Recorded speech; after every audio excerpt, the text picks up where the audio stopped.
Assalamu alaikum wa rahmatullahi wa barakatuh, mes frères et sœurs. Nous poursuivons avec Mizan al-A'mal d'Al-Ghazali rahimahullah, avec le chapitre 13, exposé sur la méthode générale du changement des caractères moraux et du traitement des passions. Sache que le but de la lumière de la lutte intérieure et de l'entraînement par les bonnes œuvres est de perfectionner, d'anoblir et de purifier l'âme pour en améliorer les traits. Entre l'âme et ses facultés, il y a une espèce de rapport qu'on ne peut définir d'une manière qui se fixerait dans le réceptacle imaginatif. Ce rapport n'étant pas de nature sensible, mais intellectuelle. Nous n'avons pas ici à éclaircir la nature de ce rapport.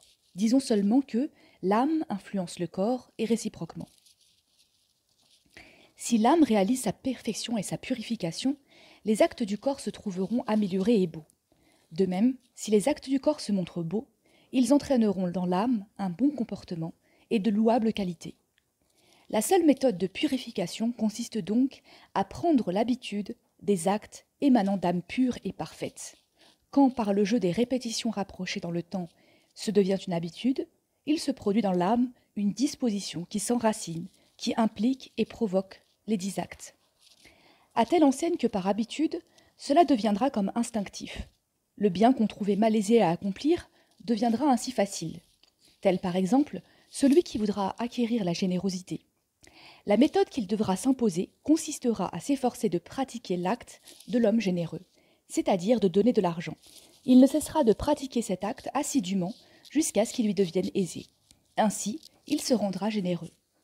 Il en est de même de celui qui voudra acquérir la modestie alors que l'orgueil domine en lui.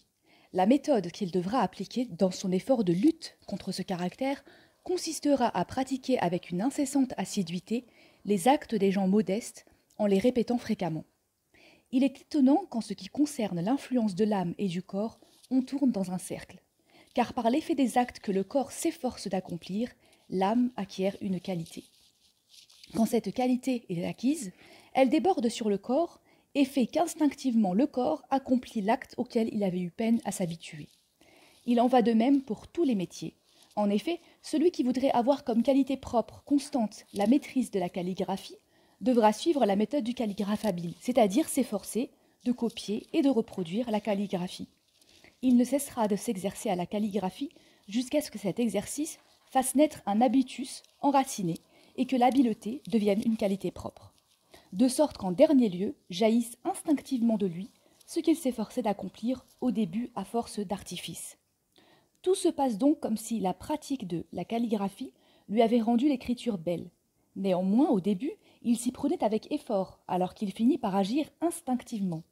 Ceci est dû au fait que l'âme est influençable. Il en va de même de celui qui voudra avoir l'esprit de juriste.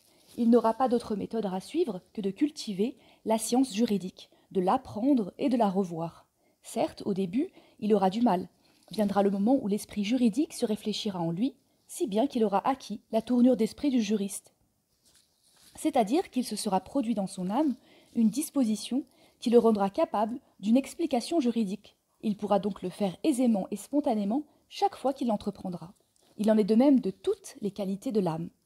De même que celui qui cherche à obtenir la dignité de juriste ne sera pas privé de cette dignité en manquant un jour à son travail, ni ne l'acquérera en travaillant un de plus. De même celui qui cherche la perfection de son âme ne l'intègrera pas en un jour de plus, ni ne la manquera en un jour de moins. Cependant, le manquement d'un jour entraîne le manquement d'un autre, et ainsi de suite, jusqu'à ce que l'on s'accommode bien de sa paresse, et que l'on se déprenne de son travail. C'est ainsi qu'on perd la distinction due à l'acquisition de la science juridique. Les péchés véniels s'entraînent les uns les autres. Si le travail de répétition d'une nuit a un effet sensible dans l'acquisition de l'esprit juridique, cet effet, au contraire, se fait sentir peu à peu. Il en va de même pour un corps qui se développe ou pour une taille qui croît.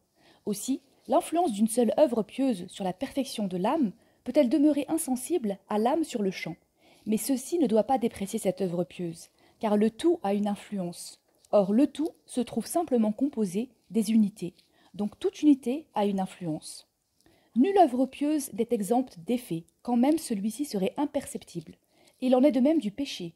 Combien de juristes négligents trouvent facile de perdre un jour, une nuit, et ainsi de suite, si bien qu'ils arrivent à perdre la perfection de la science. Pareil est le cas de celui qui ne tient pas pour grave les péchés véniels, il se trouve finalement privé de la félicité. Au contraire, combien de juristes assistés du ciel ne se laissent pas aller à la facilité de perdre un jour ou une nuit. Soucieux d'une assiduité continue, ils obtiennent la perfection de l'âme et acquièrent la science.